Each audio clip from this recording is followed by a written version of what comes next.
गालिबता उम्र ये भूल करता रहा, गालिबता उम्र ये भूल करता रहा, धूल चेहरे पर थी आईना साफ करता रहा. आणि इथं तुमच्या डोळ्यामध्ये धूळ आहे आणि म्हणून धूळ साफ करा. डोळ्यावरची स्वतःची फसवणूक करून घेऊ नका. जरा उघड्या डोळ्यांनी बघा, उघड्या डोळे बघा नीट, तर आपल्याला दिसेल महाराष्ट्र नीट. सभागृहाने या प्रस्तावावर चर्चा एक बसा बसा बसा ऐकून तर घ्या. ओ कशाला उभा राहिलो असं वाटेल, बसून घ्या. मी बोलल्यानंतर बोला. बसा. असं नाही चालणार. भास्करराव तुम्ही ऐका तर खरं. हो ऐका तर खरं.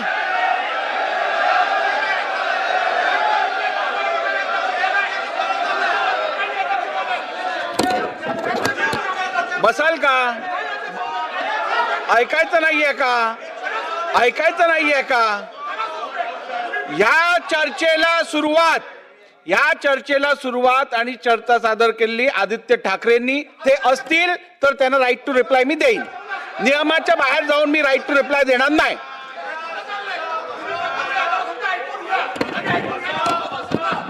एक मिनिट ऐका.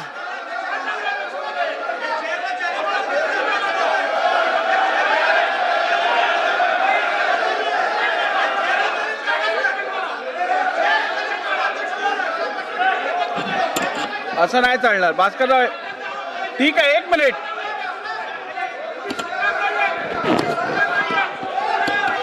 ऐकून घ्या. बसून घ्या. बसून घ्या. बसून घ्या. अहो मला बोलू द्या. असं काय करता? बसून घ्या. बसून घ्या. खाली बसा. खाली बसा. खाली बसा. सन्मान्य सदस्य भास्कर जाधव साहेबांनी आज इकडे एक हरकतीचा मुद्दा घेतला असं मी समजतो. मला नियमानुसार बसून घ्या. असं नाही चालणार. बस मी बोलतोय ना. अहो मी बोलतोय. बसून घ्या.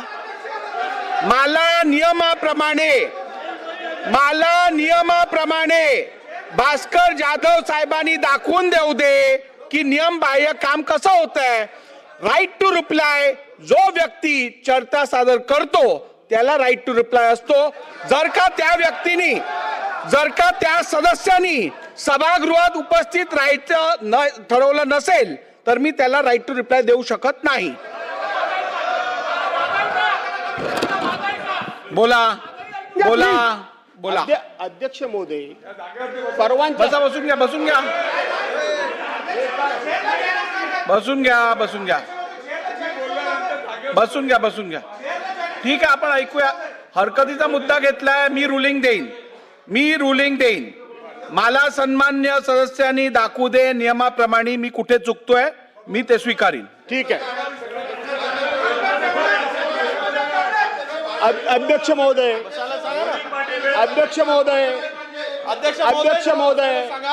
आपण हे सांगितलं की 293च्या प्रस्तावावर ज्या सन्मान्य सदस्यांनी चर्चा उपस्थित केली ते जागेवर असतील तर आपण राईट ऑफ रिप्लाय त्यांना द्यायला परवानगी देतो. ठीक आहे. आपला रूल मला मान्य. पण अध्यक्ष महोदय मंत्री महोदयांनी एवढं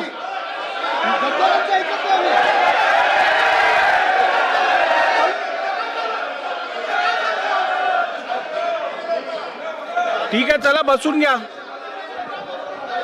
बसून घ्या.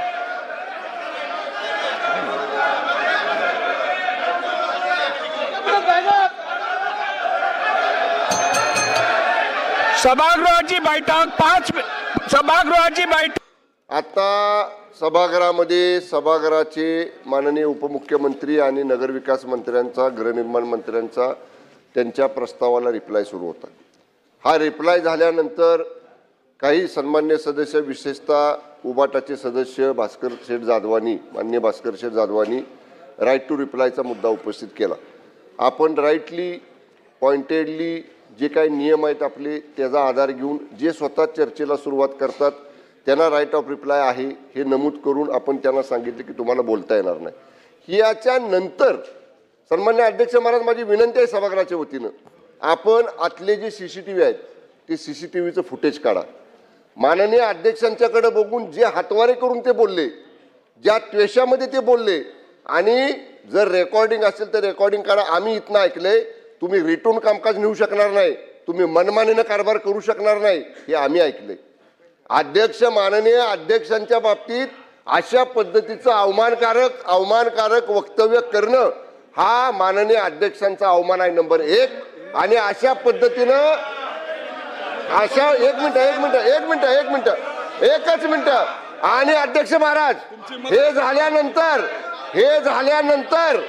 अध्यक्ष महाराज ज्यांनी हा प्रस्ताव सुरुवात केली ते उबाटाचे दुसरे सदस्य हे सगळं झाल्यानंतर सभागृहामध्ये आले आणि ते म्हणायला लागले की धाडस लागतं बोलायला. आम्ही त्यांना म्हटलं तुम्ही जर ऐकलं असतं तर तुम्हाला राईट टू रिप्लाय होता. पण माझी दुसरी विनंती आहे, उबाटाचे सदस्य माननीय आदित्य ठाकरेंचे सुद्धा सीसीटीव्ही फुटेज जे आतमध्ये आहेत, त्यांनी जे हातवारे केले, समोरच्या वाकड्यांकडे बघून जे त्यांनी इशारे केले, ते सुद्धा विधानसभेच्या नियमात बसणारे नाहीत. त्यामुळे माझी विनंती आपल्याला आहे, आपण स्वतः या दोन्ही सन्मान्य सदस्यांचे व्हिडिओ फुटेज सभागृहामधले तपासा. ते जे बोललेत तुमचे समोर बसलेले जे लोक लिहून घेतात त्यांनी सुद्धा कदाचित त्यांनी जर कानाला मशीन लावले त्यांनी जर ऐकलं असेल तर त्यांची सुद्धा माहिती घ्या. पण माननीय भास्कर शेठ जाधवांनी आपल्याकडे जे हातवारे केले, एक तर त्यांनी आपली माफी मागितली पाहिजे, नाही माफी मागितली तर त्यांना निलंबित केलं पाहिजे. आणि उबाटाचे सदस्य आदित्य ठाकरेंनी जे हातवारे केले, जे इशारे समोरच्या बाकाकडे बघून केले, जी दमदाटी करायचा प्रयत्न केला, जे अर्वाच्य शब्द वापरले, हे सगळं रेकॉर्डवर आपण तपासून बघा आणि त्यांच्यावर सुद्धा आपण कारवाई करा, ही सभागृहाची आपल्याला विनंती आहे. ठीक आहे, आता पुढे जाऊया. बस नाही थांबा. अध्यक्ष महोदय, या सार्वभौम सभागृहाचे आपण चालक पालक आपण सारे जण आहात. अध्यक्ष महोदय, राईट टू रिप्लाय हा विरोधी पक्षाचा हक्क आहे. होऊ शकते. आता मला बोलू द्या साहेब, जरा शांतपणे ऐकायची पण तयारी ठेवा. अध्यक्ष महोदय, आपण या सभागृह चालवण्याचे अधिकार आपल्याकडे आहेत आणि राईट टू रिप्लाय हा विरोधी पक्षाचा अधिकार आहे. होऊ शकते की एखाद्या वेळी काही कामानिमित्त ज्यांनी सभागृहामध्ये चर्चेला सुरुवात केली ते उपस्थित नसतील, पण ह्या सभागृहामध्ये आपण अनेकदा उदार अंतःकरणाने अनेक निर्णय घेतलेले आहेत. आणि जर सत्ताधारी पक्ष आदरणीय अध्यक्ष महोदय, माननीय उपमुख्यमंत्र्यांनी हे नमूद केलं होतं की विरोधी पक्ष आणखी सत्ताधारी पक्ष एका रथाची 2 चाकं आहेत, दोन्ही सारखी चालायला पाहिजेत. ते जर त्या राईट टू रिप्लायला उत्तर देण्यात होते तर आपण द्यायला हरकत नव्हती, अशी आमची भावना आहे. अध्यक्ष महोदय, त्याचबरोबर जे जेलमध्ये आले होते, तुमचा मुद्दा समजला, मला समजला. बसून घ्या. सन्मान्य सदस्यांना मला परत अवगत करताना अत्यंत वेदना होत आहेत की हे बघा, मी वारंवार आपल्याला सांगितलेलं आहे की महाराष्ट्र विधिमंडळ, महाराष्ट्र विधानसभा ही या देशातली सर्वात प्रीमियम लेजिस्लेटिव्ह बॉडी म्हणून ओळखली जाते. अपेक्षित आहे की या सभागृहातलं कामकाज हे नियमानुसार व्हावं. यापूर्वी काय झालं, जर ते नियमबाह्य झालं असेल म्हणून परत काम नियमबाह्यच व्हावं अशी तुमची अपेक्षा असेल तर मी ती अपेक्षा पूर्ण करू शकत नाही. 1 नंबर 2, सभागृहाच्या माहितीसाठी भास्करराव जाधवांनी जेव्हा उभं राहून राईट टू रिप्लायचा उल्लेख केला त्यावेळेला मी त्यांना स्पष्ट शब्दात सांगितलं, राईट टू रिप्लाय हा केवळ चर्चा जो प्रस्तुत करतो, जो सुरू करतो त्याला असतो. आपल्या माहिती करता सभागृहाला मी महाराष्ट्र विधानसभा नियम 32(3) वाचून दाखवू इच्छितो. प्रस्ताव मांडणाऱ्यास चर्चेच्या शेवटी उत्तरादाखल दुसऱ्यांदा भाषण करता येईल व त्यानंतर चर्चा समाप्त होईल असा स्पष्ट नियम असताना आपली अपेक्षा आहे का नियमबाह्य काम या सभागृहात व्हावं. आणि एक लक्षात घ्या तुम्ही की ठीक आहे, तुमच्या मनाविरुद्ध एखादी गोष्ट झाली असेल पण ती नियमबाह्य निश्चितपणे झाली नाहीये. मी भास्कररावांना एकदा नाही तर 2दा संधी दिली की नियमबाह्य काम काय होत आहे हे त्यांनी सभागृहाला सांगू दे. आणि शेवटी चेअरचा अवमान करणं, चेअरवरती आरोप करणं हे जर आपल्याला योग्य वाटत असेल तर मी हा विषय अधिक काय बोलू इच्छित नाही. परंतु नाही, बसून घ्या. ऐका. बघा, मला बोलू द्या. असं करू नका. नाही असं करू नका. शेवटी विधानसभेच्या अध्यक्षांचा अवमान माझ्या मते हा सभागृहाचा अवमान आहे.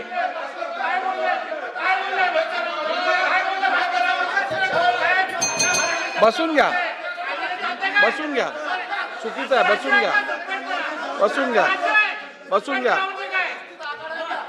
सुनील प्रभू साहेब, अध्यक्ष सुनील प्रभू साहेब, अध्यक्ष महोदय, सुनील प्रभू साहेब, माझ्या अधिकारांची मला जाणीव आहे, माझ्या जबाबदारीची मला जाणीव आहे. त्यांनी मागणी केली म्हणून काय करायचं ते मी ठरवेन. तुम्ही चिंता करू नका. आता मी तुम्हाला एकच सांगू इच्छितो की या सभागृहाचं कामकाज तुम्ही माझ्यावर किती आरोप करा, तुम्ही माझ्याबद्दल काहीही बोला, पण नियमबाह्य काम मी या सभागृहात होऊ देणार नाही. अध्यक्ष महोदय, अजय चौधरी बोलल्यामुळे मी उत्तर देतोय. खरं म्हणजे मी सत्ताधारी पक्ष विरोधी पक्ष ही दोन समान एक समान रथाची चाकं आहेत असं म्हणालो. तुमची संख्या कमी असली तरीसुद्धा कधीही आम्ही अंडर एस्टिमेट केलं नाही. सरकारची पूर्ण तयारी असते.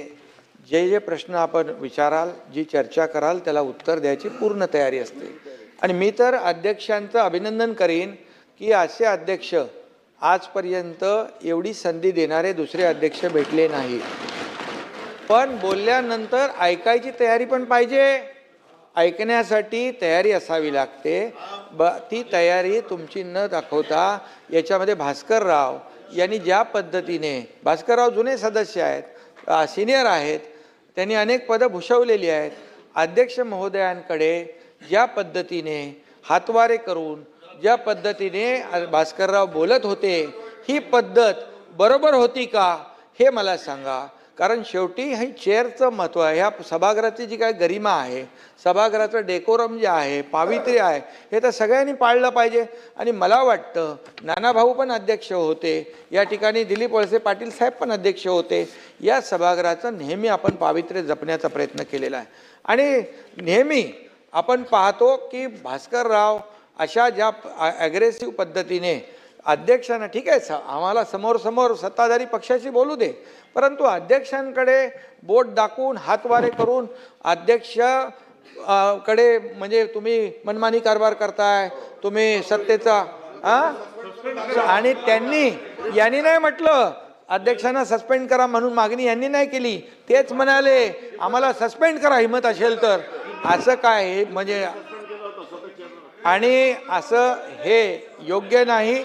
आणि म्हणून सभागृहाचं पावित्र्य हे जपलं पाहिजे. आणि अध्यक्षांनी